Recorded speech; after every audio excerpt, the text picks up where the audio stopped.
हो my YouTube channel branded physics पर। तो चलते दोस्तों, अपन लोग अगली सीरीज नंबर 6 को देखते हैं। जो मतलब उस पिछली बार उसके 150 क्वेश्चन हो गए थे सीरीज 5 तक। और देखते हैं अगली सीरीज नंबर 6 को देखते हैं। सीरीज नंबर 6 है, सीरीज नंबर 6 का पहला क्वेश्चन दिया है, किसी धातु की ऊष्मा चालकता निर्भर करता है। तो बता दें दोस्तों कि इसमें पूछा है ऊष्मा चालकता निर्भर करता है। तो पहला दिया है दोनों सतहों के तापांतर पर, दूसरा धातु के पेट पर, मोटाई पर, और सी क्षेत्रफल पर, और डी इनमें से कोई नहीं। तो बताइए दोस्तों, इनमें धातु चालकता मतलब ऊष्मा चालकता के जो होता है, तो ये किस पे निर्भर करती है। तो बताएं दोस्तों, इनमें से ये किसी पर भी निर्भर नहीं करती। तो हम बता दें दोस्तों, ऊष्मा चालकता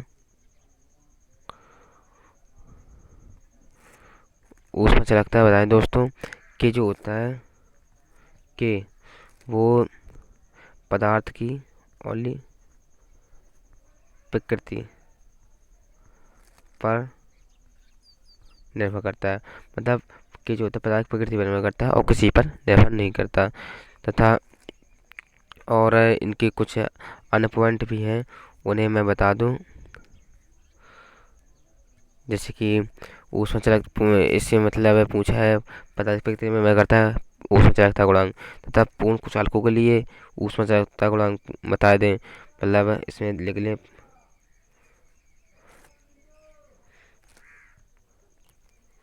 पूर्ण कुचालकों के लिए के जो होता है वो होता है 0 होता है। और पूर्ण सुचालकों के लिए क्या होता है, इन्फानेट। ये पॉइंट है जो मतलब एग्जाम में आते हैं। मतलब एजीटी ऐसे पूछ लिया जाता है इसमें कि पूर्ण कुचालकों के लिए ऊष्मा चालकता गुणांक का मान बताइए। 0 होगा, इन्फानेट होगा, इनमें से कोई नहीं, या -1, ऐसी कुछ ऑप्शन दे देते हैं। उनमें से अपन मतलब कुचालकों के लिए होगा, तो अपन लोग ये राइट कर देंगे। तो चलिए दोस्तों, अगले क्वेश्चन पे क्वेश्चन नंबर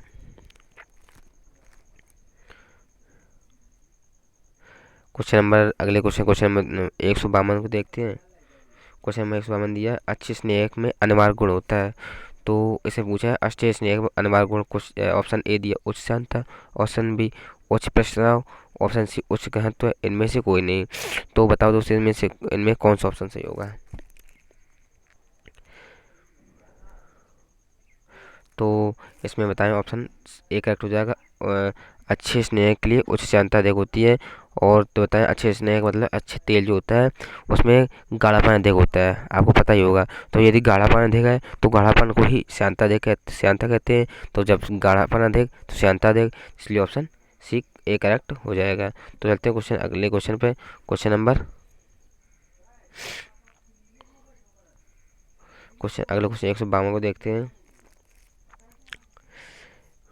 153 को देखते हैं। क्वेश्चन में 153 दिया है, दो कणों की प्रत्यास्थ टक्कर हमेशा निश्चित रहता है। मतलब इसे पूछे प्रत्यास्थ टक्कर, मतलब प्रत्यास्थ टक्कर पूछे इसमें। तो बता दें प्रत्यास्थ टक्कर में ओनली इसमें दो चीज़ें संचय होती हैं, रेखीय संवेग और गति ऊर्जा। तथा और अप्रत्यास्थ टक्कर में ओनली रेखीय संवेग संचय होता है। तो इसमें यदि पूछा है प्रत्यास्थ टक्कर, तो इसमें चाल नहीं होगा, और संवेग भी नहीं होगा, और गति ऊर्जा भी नहीं होगी, और इसमें रेखीय संवेग गति दोनों होंगी। तो ऑप्शन डी करेक्ट हो जाएगा। अगले क्वेश्चन चलते हैं, क्वेश्चन नंबर 154 देखते हैं। और 154 में दिया है चुंबकशीलता का ऐसा ही मात्रक पूछा है। चुंबकशीलता बता दें दोस्तों, ऑप्शन ए हेनरी, बी और henry metre, option B option C henry per metre, option D इसे सी कर लेते हैं, और ऑप्शन डी हेनरी एम्पियर। तो इनमें से बताइए दोस्तों कौन सा ऑप्शन सही होगा।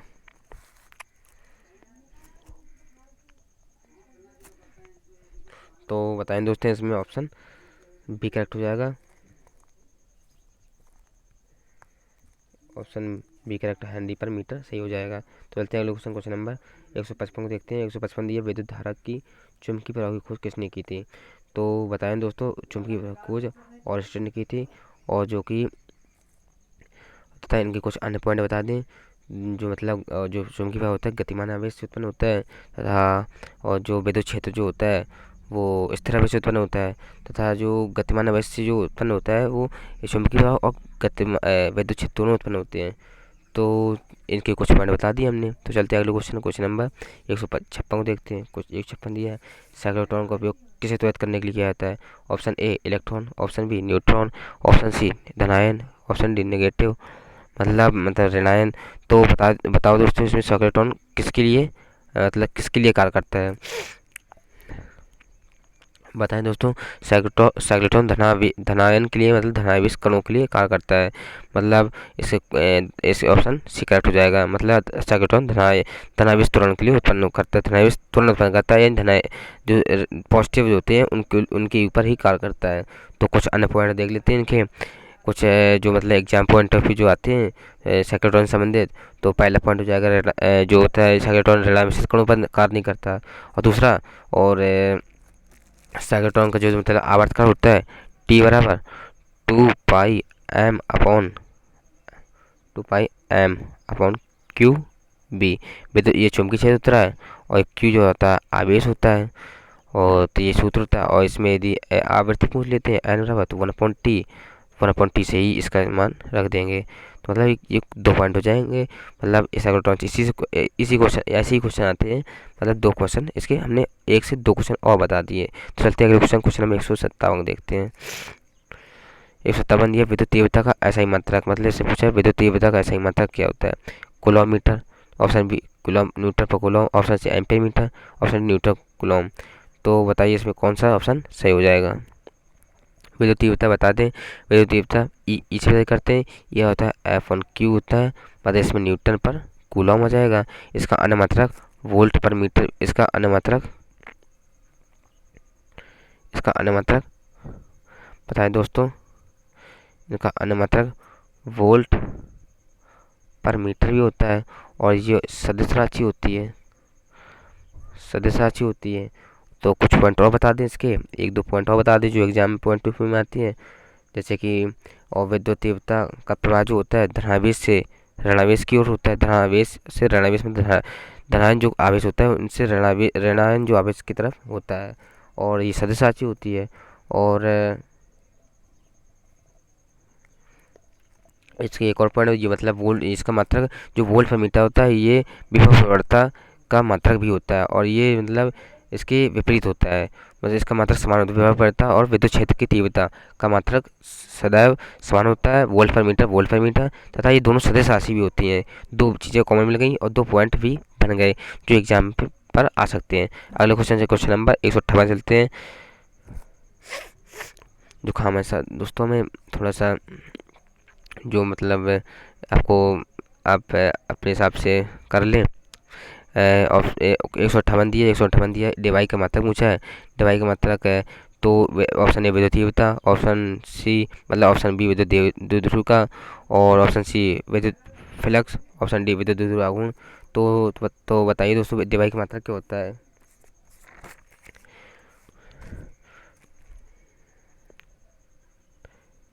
तो इसमें बता दें विद्युत डिवाई जो होता है एक मात्रक होता है, वो होता है विद्युत द्विध्रुव आघूर्ण का। ऑप्शन डी करेक्ट हो जाएगा। विद्युत द्विध्रुव आघूर्ण पीरा होता है Q×12 होता है। और इसका मात्रक कूलॉम मीटर भी होता है। कुछ पॉइंट और जान लें, इसको कूलॉम मीटर होता है। और कुछ पॉइंट और जान लें, ये मतलब और इसका मतलब मतलब इसका डिवाई भी होता है, और इसका एक मात्रा किलोमीटर भी जान लिया अपन लोगों ने, दो मात्रा जान लिए। और इसकी दिशा अपोजिट मतलब विद्युत क्षेत्र की विपरीत माइनस से प्लस की ओर, माइनस आवेश से प्लस आवेश की ओर होती है। मतलब 3-4 पॉइंट अपन ने इनके जान लिए जो एग्जाम में आ सकते हैं। तो चलते हैं अगले क्वेश्चन नंबर 159 को देखते हैं। क्वेश्चन 159 दिया है किसी गैस में उत्पन्न ध्वनि तरंगे होती हैं। तो ध्वनि तरंगे होती हैं। ऑप्शन ए अनुप्रस्थ, ऑप्शन बी अनुदैर्ध्य, ऑप्शन सी विद्युत तरंगे, और option D none of these. तो बताइए गैस में ध्वनि तरंगे कौन सी होती हैं। तो आपको पता ही होगा ध्वनि तरंगे जो होती हैं वो हमेशा अंधार होती हैं, और गैस में हो चाहे ठोस में भी हो, और ध्वनि तरंगे हैं तो अंधार हो गई। तो कुछ और पॉइंट जान लेते हैं। और जो ध्वनि तरंगे हमेशा अनुदैर्ध्य होती हैं आपको पता ही होगा। तो अनुदैर्ध्य तरंग जो होती है वो हमेशा लंबवत गमन करती है, और अनुप्रस्थ तरंग जो होती है हमेशा समांतर होती है। और जो अनुप्रस्थ तरंग का एक उदाहरण बता दें, प्रकाश होता है। और अनुदैर्ध्य का तो आपकी तरंग मतलब ध्वनि हुई होती है। और और तथा जो जल में उत्पन्न तरंगे, एक पॉइंट और जाने, जल में जो उत्पन्न तरंगे होते हैं उसे उर्मिका मतलब अनुदैर्ध्य प्लस अनुप्रस्थ का योग मतलब उर्मिका बोलते हैं, वो तरंग होती है उसे मतलब इसे क्वेश्चन आ जाएगा जल में उत्पन्न तरंगे कौन सी होती है, उसमें ऑप्शन कोई ऑप्शन में दिया होगा उर्मिका, वो ऑप्शन सही हो जाएगा। तो चलते हैं अगले क्वेश्चन, क्वेश्चन नंबर 160 को देखते हैं। क्वेश्चन 160 दिया है, यदि किसी वस्तु पर F बल आरोपित करने से V एक गति करता है तो शक्ति होगी, मतलब इसमें पूछा शक्ति का मात्रक मतलब शक्ति का सूत्र पूछा है। शक्ति का P बता दें, PW/TV होता है, और P होता है F इंटू वी होता है। तो इसका देख लेते हैं कौन सा ऑप्शन सही हो जाएगा। इसका F into option B correct हो जाएगा, F इंटू बी हो जाएगा। तो ऑप्शन बी करेक्ट हो जाएगा। इससे कुछ और पॉइंट जान लेते हैं, इसके अगर एक दो पॉइंट और जान लेते हैं। इसका मतलब इसके एक एक मतलब आदेश राशि होती है, शक्ति एक आदेश राशि होता है। तो इसके पॉइंट और इसका ऑप्शन बी करेक्ट हो जाएगा। तो चलते हैं अगले क्वेश्चन पर, क्वेश्चन नंबर 161 को देखते हैं। 161 दिया है, एक पूर्ण प्रत्यास्थ टक्कर में प्रत्यावस्थान गुणांक मतलब इसे निष्कृति गुणांक भी कहते हैं,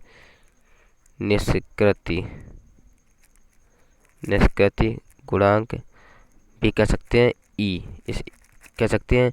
और हमने बताया था पूर्ण प्रत्यास्थ टक्कर के लिए, अभी पिछले उसमें बता दिया था पूर्ण प्रत्यास्थ टक्कर के लिए निष्कृति गुणांक, पूर्ण प्रत्यास्थ टक्कर का निष्कृति गुणांक ईरा होता है। प्रत्यास्थ टक्कर के लिए इतने गुणांक होता है इनफाइनाइट होता है, और अप्रत्यास्थ टक्कर के लिए 0 होता है। तो इसमें देख लीजिए प्रत्यास्थ टक्कर पूछा है तो ऑप्शन नंबर सी करेक्ट हो जाएगा, अनंत। तो चलते हैं अगले क्वेश्चन, क्वेश्चन नंबर 162 को देखते हैं। विस्थापन परिवर्तन दर इसमें पूछा है विस्थापन परिवर्तन दर होता है, क्वेश्चन में दिया है विस्थापन परिवर्तन दर होता है। तो option A wave, option B त्वरण, ऑप्शन सी दूरी, ऑप्शन डी चाल। तो बताइए दोस्तों इसमें ऑप्शन कौन सा ऑप्शन सही हो जाएगा। तो विस्थापन परिवर्तन दर मतलब वेग के बराबर होता है, वेग मतलब होता है विस्थापन बटे समय होता है।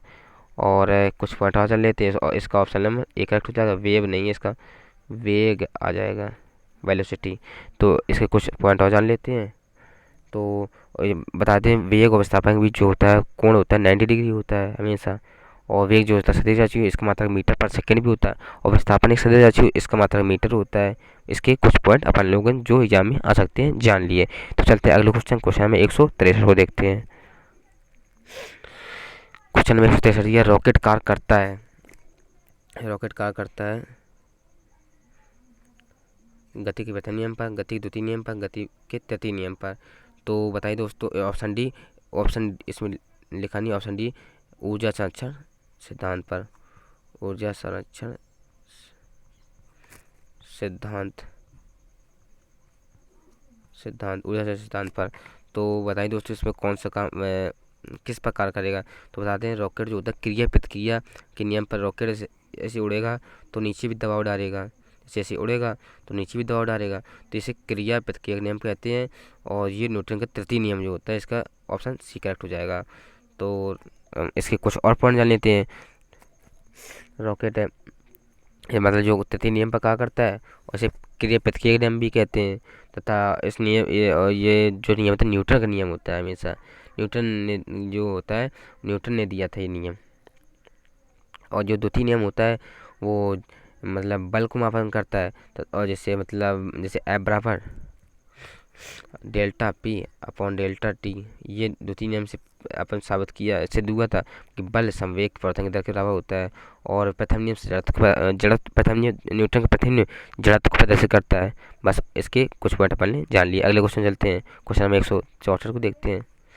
गुरुत्वाकर्षण बल पूछा है इसमें कि इसमें किस पर निर्भर करेगा, मतलब साक्षी बल होता है कैसा होता है, वित्तकर्षण बल, स्थिर वैद्युत बल, आकांक्षी बल। तो बताइए दोस्तों इसमें कौन सा ऑप्शन सही हो जाएगा।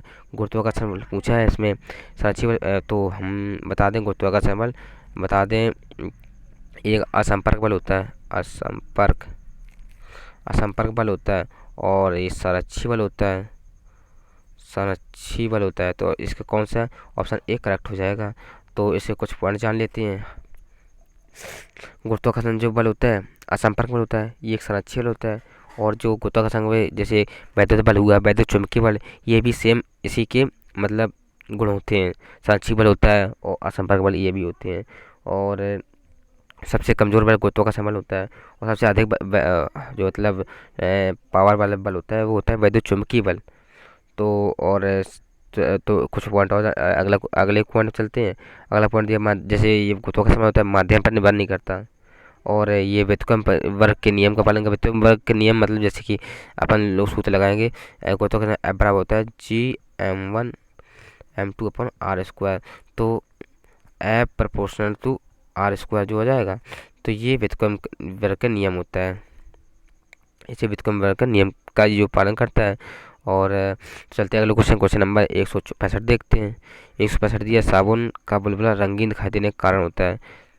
तो वितरण, विवर्तन, विक्षेपण, परिवर्तन। तो बताइए दोस्तों जो बुलबुला चमकता है किस कारण चमकता है। तो इसका बता दें वितरण कारण चमकता है। तो इसको कुछ पॉइंट और जान लेते हैं जो एग्जाम में आ सकते हैं। तो ये क्वेश्चन तो आएंगे ही, कुछ पॉइंट और जान लेते हैं। जैसे अपन को, जैसे हम 25 करते हैं क्वेश्चन, 25 के लगभग अपन हर पॉइंट में 2-3 मिलेंगे, तो लगभग 50 या 60 अपन लोग क्वेश्चन मतलब कर जाएंगे। तो कुछ पॉइंट और जान लेते हैं। जैसे कि व्युत्क्रम जो होता है, और जैसे कि अनुदैर्ध्य और अनुप्रस्थ दोनों प्रकार करता है। आपको मैं बता चुका हूँ, अनुदैर्ध्य और अनुप्रस्थ जो लंबवत होता है अनुदैर्ध्य, और जो मतलब समांतर होता है वो अनुप्रस्थ होता है। और ये दोनों पर नियम कार्य करता है। अगले क्वेश्चन चलते हैं, क्वेश्चन नंबर 164 को देखते हैं। क्वेश्चन नंबर 164 दिया है, न्यूनतम तरंगदैर्घ्य किसके लिए होती है। न्यूनतम तरंगदैर्घ्य किसके लिए होती है। गामा किरणों के लिए, एक्स किरणों के लिए, परावर्तनिक किरणें, सूक्ष्म किरणें। तो बता दें तरंगदैर्घ्य न्यूनतम, हम बता दें इसका क्रम क्या होता है। जो वैद्युत चुंबकीय तरंगें होती हैं, जैसे कि R M I V U X G, जिसमें हम बता दें ये तरंगदैर्घ्य का बढ़ता क्रम होता है ऐसा होता है, और घटता क्रम ऐसा होता है। ये तो इसमें सबसे मतलब अधिक हो जाएगा रेडियो वेव की, और सबसे कम हो जाएगा गामा की। तो देखते हैं इसमें पूछा क्या है, किस तरंग के लिए होती है। न्यूनतम पूछा है, सबसे कम होता है गामा की, ऑप्शन ए करेक्ट हो जाएगा। तो चलते हैं अगले क्वेश्चन, मतलब इसके पहले रुक जाइए, इसके कुछ पॉइंट जान लेते हैं। अपन लोग में से एक क्वेश्चन करेंगे तो 1-2 पॉइंट और जान लेते हैं, तो मतलब जो एग्जाम पॉइंट ऑफ व्यू में आए हुए हैं। जैसे कि इसे पूछा है, जैसे अपन ने एक और जान लिया कि सबसे अधिक अंदर रेडियो वेव की हो सकती है जो आर बोलते हैं, और ये वैद्युत चुंबकीय तरंगे होती हैं। 2 पॉइंट अपन ने इसमें जान लिए। तो अगले क्वेश्चन चलते हैं, क्वेश्चन नंबर 167 देख लेते हैं।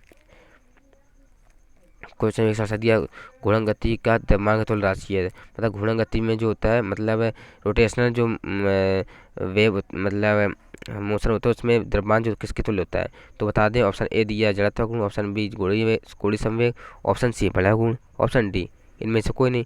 तो इसमें बता दें जो द्रव्यमान होता है वो जड़त्व गुण के तुल्य होता है घूर्णन गति में, और रेखीय गति में मतलब द्रव्यमान होता है, और घूर्णन गति में जड़त्व गुण होता है। मतलब बराबर होते हैं, मतलब वो बराबर नहीं होता है, इसमें गुण बराबर होते हैं। तो कुछ पॉइंट और जान लेते हैं इसके। तो बता दें जड़त्व कोण जो होता है वो मतलब अच्छी सदिश होता है, और एक भौतिक राशि होती है। और जो जड़त्व होता है एक भौतिक राशि कोई भौतिक राशि नहीं होती, जड़त्व एक गुण होता है, और जड़त्व अगुण एक भौतिक राशि होती है। और जड़त्व हमेशा नियत रहता है, और जड़त्व गुण कभी भी नियत नहीं रहता। जड़त्व गुण का मात्रक बता दें इसका, हम जड़त्व गुण के बारे में कुछ बता दें। जड़त्व गुण मात्रक जो होता है आई बराबर एम आर स्क्वायर, यानी कि इसका मतलब होता है किलोग्राम मीटर स्क्वायर, इसका मतलब किलोग्राम मीटर स्क्वायर भी होता है। और जड़त्व गुण जो होता है वस्तु के द्रव्यमान पर निर्भर करता है। तो इसके कुछ अपन ने 1-2-3 पॉइंट जान लिए। तो चलते हैं अगले क्वेश्चन, क्वेश्चन नंबर 168 पर। जैसे दिया मतलब हमें सॉरी दोस्तों, मुझे थोड़ा सा जुकाम है, तो हम इस ये तो कुछ भी आपको परेशानी हो तो आप कमेंट करें और एडजस्ट भी करें थोड़ा बहुत। तो चलते हैं अगले क्वेश्चन, क्वेश्चन नंबर 168 देखते हैं। एक साइकिल सवार जब मोड़ पर मुड़ता है तो ऑप्शन ए घर्षण कम होता है, आवश्यक अभिकेंद्रीय बल उत्पन्न होता है, आवासीय भार कम होता है और चाल कम हो जाती है। तो इसमें कौन सा ऑप्शन सही हो जाएगा बताइए। तो जब साइकिल सवार मोड़ पर मुड़ता है मतलब व्यक्ति गति हो जाएगी, जैसे ऐसे ऐसे जाएगा ऐसे मुड़ेगा तो व्यक्ति गति हो जाएगी। तो व्यक्ति गति में अभिकेंद्र बल उत्पन्न होता है, और जो बता अभिकेंद्र बल होता है बिना अभिकेंद्र बल के व्यक्ति गति संभव नहीं होती है। और इसमें देख लिया अभिकेंद्र बल किस में दिया है, ऑप्शन बी दिया, आवश्यक अभिकेंद्र बल उत्पन्न होता है। व्यक्ति गति में हमेशा अभिकेंद्र बल और बिना व्यक्ति गति के अभिकेंद्र बल उत्पन्न नहीं होता। और बिना अभिकेंद्र बल की भी व्यक्ति गति, दो क्वेश्चन दो पॉइंट होते हैं, मतलब बिना अभिकेंद्र बल के व्यक्ति गति संभव नहीं है, तो कोई भी व्यक्ति गति बिना अभिकेंद्र बल के संभव नहीं है। मतलब अपन एक दूसरे के प्रोपोर्शनल हैं ये दोनों। और इसके कुछ और पॉइंट जान लेते हैं। मतलब एक पॉइंट और है इसका, अगला पॉइंट है अभिकेंद्र बल द्वारा किया कार्य शून्य होता है। और जो अभिकेंद्र बल और अभिकेंद्र बल आपने सुना ही होगा, अभिकेंद्र बल और अभिकेंद्र बल दोनों अपोजिट होते हैं। मतलब परिमाण इसका समान होता है और मतलब इसकी दिशा मतलब अपोजिट होती है। मतलब अपकेंद्र बल की दिशा होती है बाहर की ओर और अभिकेंद्र बल की दिशा अंदर की ओर होती है। और अपकेंद्र बल और अभिकेंद्र बल के बीच जो कोण होता है 180 मतलब 180 डिग्री होता है। तो चलते हैं अगले क्वेश्चन में से, इसके दो चार पॉइंट और देख लिए अपन लोगों ने जो एग्जाम पॉइंट ऑफ व्यू में आ सकते हैं। तो कुछ तो चलते हैं अगले क्वेश्चन, क्वेश्चन में 169 को देखते हैं। तो चलिए दोस्तों देखते हैं। तो इसमें दिया है न्यूटन का द्वितीय नियम माप देता है। अपन लोगों ने देखो दोस्तों, हम पिछले अपन लोगों ने जो क्वेश्चन हुए थे उसमें हम देखे थे, उसमें न्यूटन के बारे में हम प्रथम नियम, द्वितीय नियम, तृतीय नियम तीनों बता दिए थे। इसमें पूछा द्वितीय नियम माप देता है, तो हमने बता दिया था बल का मापन देता है। तो इसके हम पॉइंट नहीं जानेंगे क्योंकि हम पॉइंट उस पिछले बता चुके हैं सब। तो इसके बल में डायरेक्ट कर देंगे, बल का मापन करता है। तो अगले क्वेश्चन चलते हैं, क्वेश्चन नंबर 170 को देखते हैं। सारा लोलक का वेग अधिकतम होता है। इसमें मुझे SHM में वेग अधिकतम होता है। ऑप्शन ए माध्य स्थिति पर, ऑप्शन बी आयाम की स्थिति पर, ऑप्शन सी आयाम के आधे स्थापन पर, ऑप्शन डी सभी जगह पर। तो बताइए दोस्तों इसमें कौन सा ऑप्शन सही हो जाएगा।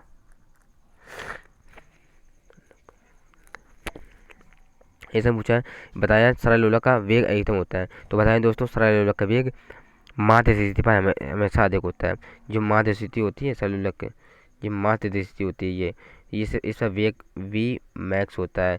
और ये जो होता है, ये जो कवर कर दिया और ये जो कवर किया है, ये जो स्थिति थी इसे आयाम की स्थिति बोलते हैं। ये दूरी तय करती है, ए दूरी तय करती है, ये दूरी तय करेगी, ए दूरी तय कर गई, तो इसे आयाम की स्थिति बोलते हैं। और इसमें विस्थापन विस्थापन और विस्थापन और विस्थापन और त्वरण दोनों मैक्स होते हैं। मतलब माध्य स्थिति पर वेग मैक्स और आयाम की स्थिति पर विस्थापन तुरंत मैक्स होते हैं। इसके कुछ अपन पॉइंट जान लिए, कुछ और पॉइंट इसके हों तो अभी जान लेते हैं। मतलब हमने बताया पिछले बता चुके हैं, वेग और त्वरण के बीच हमेशा, ये कहीं भी हो फिजिक्स में, वेग और त्वरण के बीच हमेशा 90 डिग्री होता है और वेग विस्थापन के बीच हमेशा 90 डिग्री होता है, तथा त्वरण और वेग के बीच हमेशा 90 डिग्री और त्वरण और विस्थापन के बीच हमेशा 180 डिग्री का कोण बनेगा। तो चलते हैं अगले क्वेश्चन, चलते हैं क्वेश्चन नंबर 171। इसके कुल कुछ अपन ने पॉइंट जान लिए। तो चलते हैं अगले क्वेश्चन, क्वेश्चन नंबर 171 को देखते हैं, उसके कुछ पॉइंट जान लेते हैं और उनके क्वेश्चन को सॉल्व कर लेते हैं। तो इसमें दिया है ताप बढ़ने पर द्रव का प्रस्तुनाव, मतलब ताप बढ़ाएंगे, इसमें दिया ताप यदि बढ़ाएंगे, ताप जो है ताप बढ़ाएंगे तो प्रस्तुनाव क्या होता है। तो ऑप्शन ए बढ़ता है, ऑप्शन बी घटता है, ऑप्शन सी अपरिवर्तित रहता है, ऑप्शन डी पहले घटता है फिर बढ़ता है। तो बताइए दोस्तों, कमेंट करिए इसमें कौन सा ऑप्शन सही हो जाएगा। और दोस्तों इसमें लाइक करें, कमेंट भी करें और सब्सक्राइब जरूर करें, क्योंकि हम सब्सक्राइब और कमेंट करने पर और लाइक करने पर हमें थोड़ा सा उस मोटिवेशन मिलता है। तो हम और मतलब सीरीज डालेंगे जिससे आपको हेल्प मिलेगी।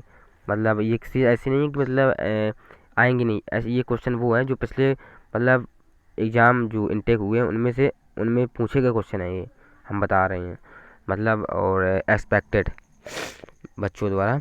तो चलिए दोस्तों 171 के क्वेश्चन देख लेते हैं। इसमें दिया ताप बढ़ने पर द्रव प्रस्तुनाव घटता है, ये मतलब क्या होता है। तो इसमें ऑप्शन बी करेक्ट होगा, घटता है। और इसके कुछ पॉइंट और जान लेते हैं, दो चार पॉइंट कि मैं दोस्तों इसमें लिखूंगा नहीं, आप बोलूँगा, आप उसके ओनली सुन लेना और उसके लिख लेना, आराम आराम से बोलूँगा। जैसे कि आप इसके एक से इकहत्तर कुछ पॉइंट बोल लेते हैं, मतलब बता देते हैं। जैसे कि जो प्रस्ताव होता है वो मतलब टी बराबर जो होता है एफ और एल होता है, इसका मतलब होता है इस न्यूटन पर मीटर हो जाएगा, न्यूटन पर मीटर हो जाएगा। और इससे और एक मात्रा को निकालते हैं, एफ बराबर मतलब एफ मतलब टी न्यूटन पर मीटर भी मात्रक भी होता है, मतलब प्रश्नों का ताप बढ़ाने पर। और बताएं ताप बढ़ाने पर प्रश्नों घटता है तथा ताप बढ़ाने पर प्रत्यास्था गुणांक जो होती है इलास्टिसिटी वो भी घटती है। तो तथा और जो क्रांतिक ताप पर द्रव का प्रस्ताव शून्य होता है। तथा एक पॉइंट और बता दें, अशुद्धि मिलाने पर द्रव का प्रस्ताव घटता है तथा प्रस्ताव की जो प्रकृति होती है वो हमेशा वैद्युत चुम्बकीय होती है। बस हमें 2 4 5 इसके पॉइंट भी जान लिए। तो अगले अगले क्वेश्चन चलते हैं, क्वेश्चन नंबर 172 देखते हैं। 172 दिया है, एक गैस के विशिष्ट ऊष्मा समतापी प्रक्रम है। तो गैस के लिए विशिष्ट ऊष्मा समतापी प्रक्रम ऑप्शन ए अनंत, option B zero, option A अनंत, option B zero, option C नकारात्मक, ऑप्शन डी सीमित। तो बताइए दोस्तों इसमें कौन सा ऑप्शन सही हो जाएगा। तो इसमें एक गैस के लिए विशिष्ट ऊष्मा का समतापी प्रक्रम में, तो बताएं समतापी प्रक्रम में गैस विशिष्ट ऊष्मा हमेशा अनंत होती है और ध्रुव प्रक्रम में विशिष्ट ऊष्मा और जीरो होती है। और बता दें इसके कुछ और पॉइंट बता दें, इसका ऑप्शन ए करेक्ट हो जाएगा।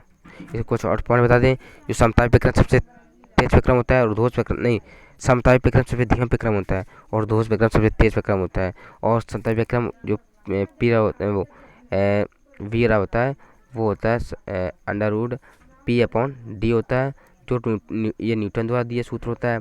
और बता दें, और जो ध्रुव प्रक्रम होता है वी बराबर होता है under root gamma P upon D होता है। ये लाप्लास एक वैज्ञानिक थे, लाप्लास, उनके द्वारा दिया गया सूत्र था।